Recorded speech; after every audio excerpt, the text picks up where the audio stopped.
কাজ করস তুই, অথচ তুই আবার কইছস তুই পুরা হোটেলের মালিক। কেন আমার মিথ্যা কথা কইছিলি বল? কেন কইছস মিথ্যাবাদী? তোমারে খুশি দেখার লিগে। আমারে খুশি দেখার লেগে মানে? তুমি যাতে সব সময় হাসি খুশি আনন্দে থাকো, আমার আব্বা আম্মা যাতে সব সময় হাসি খুশি আনন্দে থাকে, এই জন্য আমি সবাইকে বলছি বিদেশে আমি অনেক বড় হোটেলের মালিক। আমি বিদেশের হোটেলে বিছানা পরিষ্কার করি, বাথরুম পরিষ্কার করি, রুম ঝাড়ু দেই। আমি একটা সামান্য ক্লিনার। দিন রাত 24 ঘন্টা আমি হোটেলে কাজ করি। এই কথা যদি তোমারে কইতাম তুমি তো কষ্ট পাইতে। আমার বাবা মা কষ্ট পাইতো, আমার শ্বশুর শাশুড়ি আত্মীয় স্বজন সবাই আমার ছোট করে দেখতো, আমার নিয়ে হাসাহাসি করতো।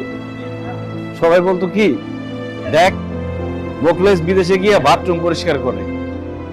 এই জন্য আমি সবার কাছে বলছি আমি বিদেশে একটা 5 স্টার হোটেলের মালিক।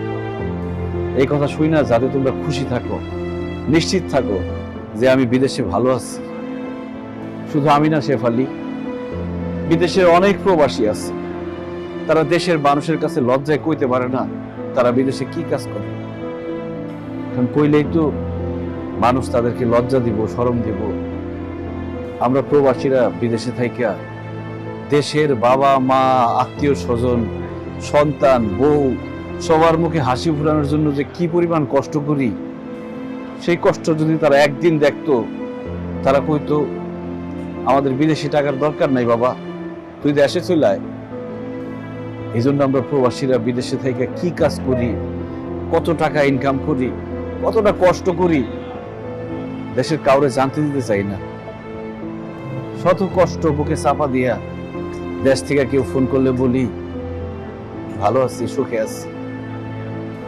শেফালি, প্রবাসীগত মানুষ এমনিতে কেউ দাম দেয় না, তার মধ্যে যদি আমি বলতাম যে আমি একটা হোটেলের ক্লিনার, তাহলে তো আরো দাম দিত না আমার। এই জন্যই আমি বাড়াইয়া কইছি আমি হোটেলের মালিক।